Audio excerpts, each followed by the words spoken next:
राधे राधे भक्तों, आज हम भगवान विष्णु के दशावतारों में से 9वें अवतार की कथा सुनेंगे। भगवान का यह अवतार अहिंसा और ज्ञान का प्रतीक माना जाता है।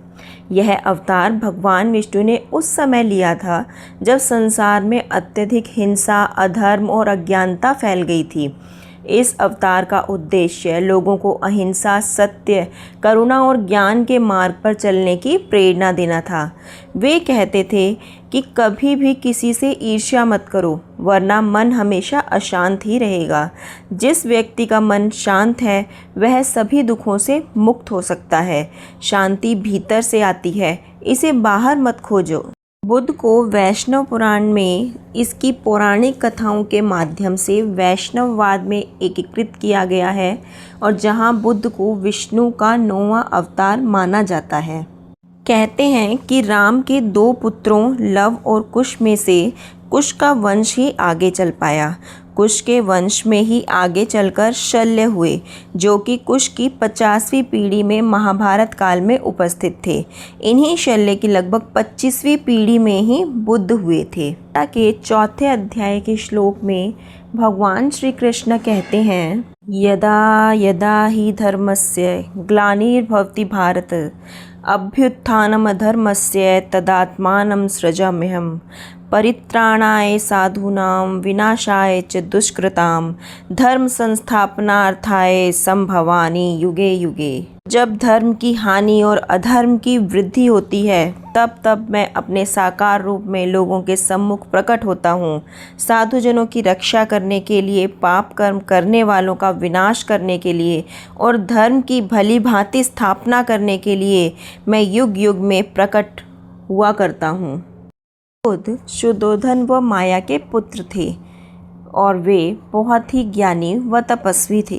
तपस्या के पश्चात जब उन्हें गत्व अनुभूति हुई तो वे बुद्ध कहलाए। गौतम बुद्ध का जन्म वैशाख मास की पूर्णिमा तिथि को नेपाल में लुम्बिनी में हुआ था। भगवान बुद्ध ने जिस स्थान पर तपस्या की थी उसी स्थान पर गौतम बुद्ध ने भी तपस्या की थी। जबकि भगवान बुद्ध का जन्म कीकट नामक क्षेत्र में, जिसे हम बोध गया भी कहते हैं, में हुआ था। उनकी माता का नाम अंजना तथा उनके पिता का नाम हेमसदन था। उनका जन्म पोष मास की शुक्ल पक्ष की 7वीं तिथि को हुआ था।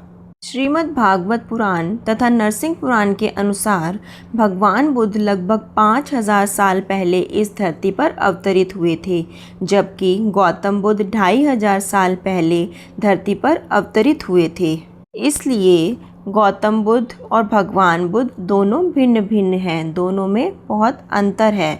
एक अन्य प्रसंग का वर्णन बौद्ध अवतार से जुड़े पुराणों तथा अन्य पुराणों में भगवान बुद्ध के बारे में कुछ ऐसा मिलता है जो विष्णु पुराण के अनुसार बुद्ध अवतार विष्णु के 9 अवतारों में से एक थे। तो कथा कुछ इस प्रकार है। एक समय दैत्यों की शक्ति बहुत बढ़ गई। देवता भी उनके भय से भागने लगे। राज्य की कामना से दैत्यों ने देवराज इंद्र से पूछा, हमारा साम्राज्य स्थिर रहे, इसका उपाय क्या है? तब इंद्रदेव ने शुद्ध भाव से बताया कि इसके लिए यज्ञ व वैदिक आचरण आदि आवश्यक है। तब दैत्य वैदिक आचरण व महायज्ञ करने लगे, जिससे उनकी शक्ति और अधिक बढ़ने लगी। सभी देवता भगवान विष्णु के पास गए और इसके समाधान हेतु भगवान विष्णु ने देवताओं के हित के लिए बुद्ध का रूप धारण किया। भगवान बुद्ध दैत्यों के पास पहुँचे और उन्हें उपदेश दिया कि यज्ञ करना पाप है, यज्ञ से जीव हिंसा होती है, यज्ञ की अग्नि से कितने ही प्राणी भस्म हो जाते हैं। भगवान बुद्ध के उपदेश से दैत्य प्रभावित हो गए और उन्होंने यज्ञ व वैदिक आचरण करना छोड़ दिया। इसके कारण उनकी शक्ति कम होती गई और देवताओं ने उन पर हमला कर अपना राज्य पुनः प्राप्त कर लिया। और परंतु अब सवाल ये उठता है कि फिर लोगों ने गौतम बुद्ध को ही भगवान बुद्ध क्यों माना? इसका उत्तर सनातन धर्म में मिलता है। एक धर्म लोगों में बहुतायत रूप से व्याप्त है कि गौतम ही बुद्ध थे। एक दूसरा भ्रम यह भी है कि गौतम बुद्ध नहीं थे, बल्कि कोई और थे, जबकि सत्य यह है कि गौतम ही नहीं, गौतम भी बुद्ध थे। बुद्ध एक नहीं अनेक हैं। जैसे कि बौद्ध में बताया गया है कि बुद्ध एक स्थिति मात्र का नाम है, अर्थात उस स्थिति में पहुंचने वाला प्रत्येक प्राणी बुद्ध कहलाता है।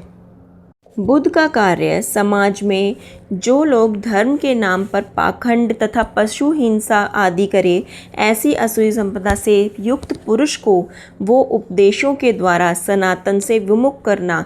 जैसे किसी फोड़े को शरीर से काटकर इसलिए अलग कर दिया जाता है कि वह अन्य अंगों को क्षति न पहुंचा सके। भगवान कल्कि का उद्देश्य है बौद्ध, जैन तथा मलेठों का नाश करके पुनः विशुद्ध सनातन को स्थापित करना तथा व्यवस्था परिवर्तन करना। एक सच्चा वैदिक वही है जो प्राणद्वेष न रखे। एक बार जब किसी व्यक्ति ने भगवान बुद्ध से पूछा, ये जो सारी विधियां हैं, रीतियां हैं, क्या ये सब व्यर्थ है? तब भगवान बुद्ध ने कहा, यदि कोई व्यक्ति इस नदी के दूसरे किनारे पर जाना चाहे तो वो क्या करे?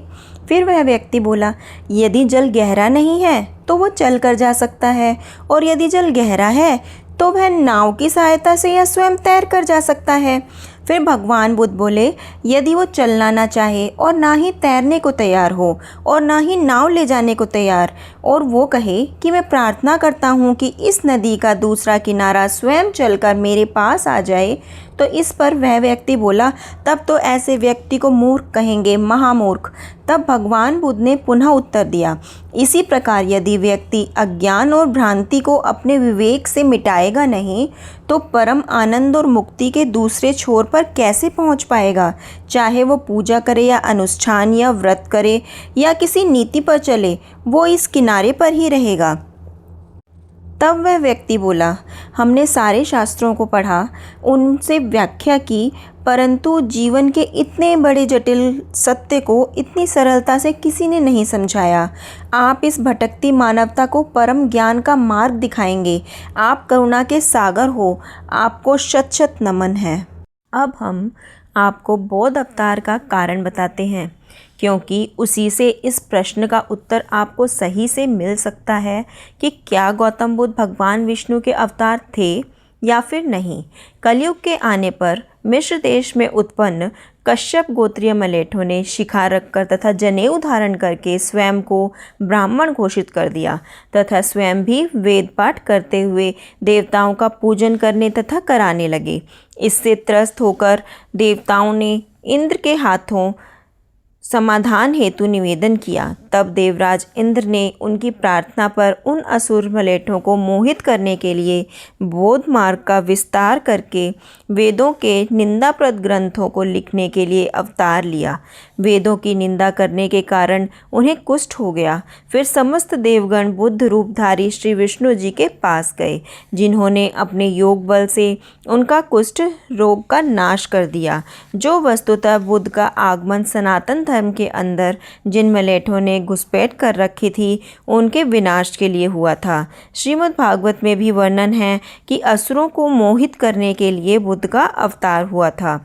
सत्य, अहिंसा, ब्रह्मचर्य आदि का उपदेश देने के कारण उन्हें अधार्मिक तो नहीं कहा जा सकता, परंतु वेद तथा ईश्वर निंदक होने के कारण वे धार्मिक भी कहलाएंगे, अर्थात उन्हें उपधार्मिक भी कहा गया है। कुछ जन तो यह बात भी करते हैं कि वस्तुतः भगवान विष्णु के अवतारों में पहले बलराम तथा श्री कृष्ण को अलग अलग माना गया था, किंतु बाद में आदि गुरु शंकराचार्य जी ने बलराम को हटाकर बुद्ध को सम्मिलित कर दिया। कुछ मुल्क तो यह भी कहते हैं कि दशावतार में बुद्ध का नाम नहीं, इसे बाद में कवि जयदेव ने जोड़ दिया था। हाँ, इस बात के कई प्रमाण अवश्य हैं कि तंत्र ग्रंथों तथा पुराणों में शंकराचार्य जी के आगमन से भूतपूर्व से ही विष्णु भगवान के बुद्ध अवतार की बात कही गई थी, और श्रीमद् भागवत आदि कई ग्रंथों में बलराम जी को अवतारों की सूची से हटाए बिना ही बुद्ध अवतार का उल्लेख है। ऐसे ही प्रमाण देवी भागवत, स्कंद पुराण, विष्णु पुराण, नरसिंह पुराण आदि में भी है, अर्थात श्री हरि का ही अवतार भिन्न भिन्न भिन्न समय में बुद्ध के रूप में हुआ था। अर्थात यह कहना गलत नहीं होगा कि गौतम बुद्ध भगवान बुद्ध दोनों ही विष्णु का रूप थे, चाहे वे प्रमुख अवतार ना हो। सभी मिलकर बोलो जय श्री हरि।